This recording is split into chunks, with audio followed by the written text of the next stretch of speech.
नमस्ते। आपका जीवन आपके हाथ। You can heal your life by Louise L Hay, chapter 5। अब हम क्या करें का कंटेंट नंबर 2 हम रीड करने जा रहे हैं। परिवर्तन का इच्छुक होने का फैसला। लुइस एल्हे लिखती हैं, यदि आप वास्तव में जानना चाहते हैं कि आप कितने जिद्दी हैं, तो परिवर्तन का इच्छुक होने के विचार पर ध्यान दें। हम सभी अपने जीवन को परिवर्तित देखना चाहते हैं, परिस्थितियों को बेहतर और अधिक आसान बनाना चाहते हैं, लेकिन हम बदलना नहीं चाहते। हम चाहते हैं कि वे बदल जाएं। ऐसा करने के लिए हमें अंदर से बदलना होगा। हमें सोचने का अपना तरीका बदलना होगा, बोलने का तरीका बदलना होगा, अपने आप को अभिव्यक्त करने का तरीका बदलना होगा, तभी बाहरी परिवर्तन हो पाएंगे। बहुत अच्छे से लुइस एले ने एक्सप्लेन कर दिया कि अगर आप अपनी सिचुएशन, जिस भी सिचुएशन में आप हो और आपको लगता है आपको उसे बदलना है, तो पहले आपको सोचने का तरीका बदलना होगा, बोलने का तरीका बदलना होगा, अपने आप को अभिव्यक्त करने का तरीका बदलना होगा, तभी ये जो बाहरी परिवर्तन है, जो सिचुएशन है, तभी इसमें परिवर्तन आएगा। यह अगला कदम है। अब हम इस बारे में काफी स्पष्ट हैं कि समस्याएं क्या हैं और वे कहां से आई हैं। अब बदलने का इच्छुक होने का समय है। मेरे अंदर हमेशा हठ की एक प्रवृत्ति रही है। अब भी कभी कभी जब मैं अपने जीवन में कोई बदलाव लाना चाहती हूँ, तो यह हठ सामने आ जाता है कि अपनी सोच को बदलने के प्रति मेरा प्रतिरोध सशक्त होता है। थोड़ी देरी के लिए मैं स्वार्थी, क्रोधित और पराजित हो सकती हूँ। जी हाँ, इतने वर्षों तक मेहनत करने के बावजूद यह सब मेरे अंदर अब भी चलता रहता है। यह मेरा एक सबक है। लेकिन अब ऐसा जब भी होता है, मैं जानती हूँ कि मैं परिवर्तन के लिए एक महत्वपूर्ण बिंदु हूँ। हर बार जब मैं अपने जीवन में कोई बदलाव लाने, कुछ और छोड़ने का फैसला करती हूँ, ऐसा करने के लिए मैं अपने भीतर अधिक गहराई में जाती हूँ। हर पुराने विचार की परत को नई सोच में बदल जाना चाहिए।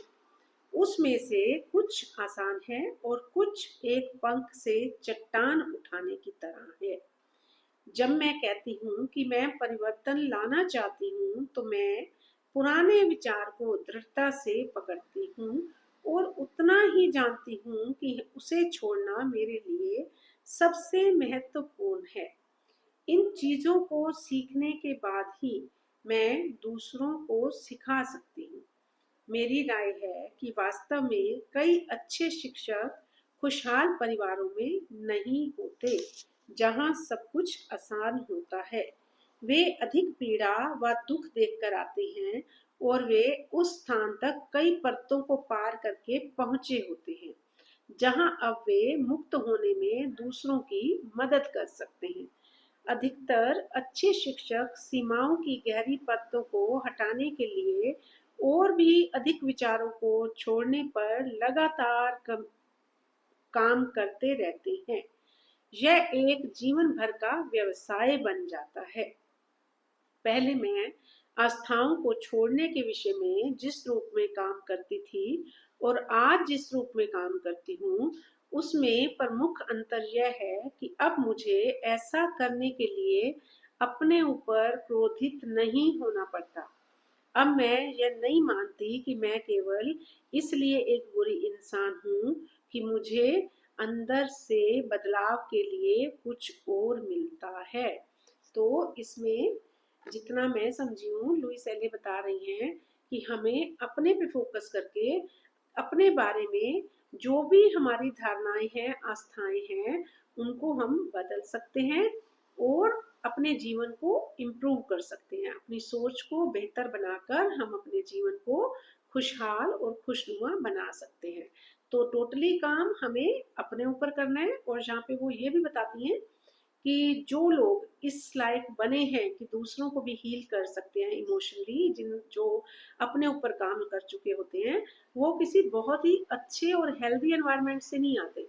वो कहीं ना कहीं पीड़ा और दुख देख के आते हैं, और जितनी गहरी पीड़ा और दुख किसी इंसान ने देखी होती है, उतनी ही जल्दी वो एक बेस्ट हीलर बनता है।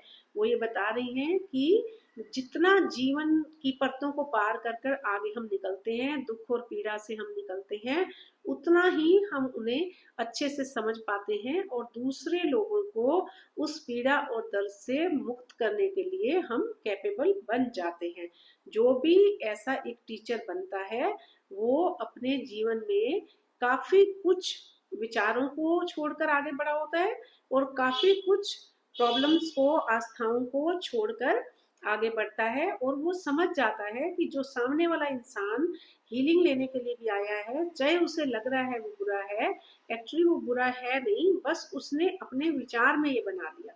तो जीवन में अगर आपको बदलाव लाना है, तो आप ये चीज समझ जाएं कि आपको अपने ऊपर काम करना होगा, तभी जीवन में सुधार आएगा। Thank you so much for listening. मिलते हैं कल घर की सफाई के लिए। Thank you.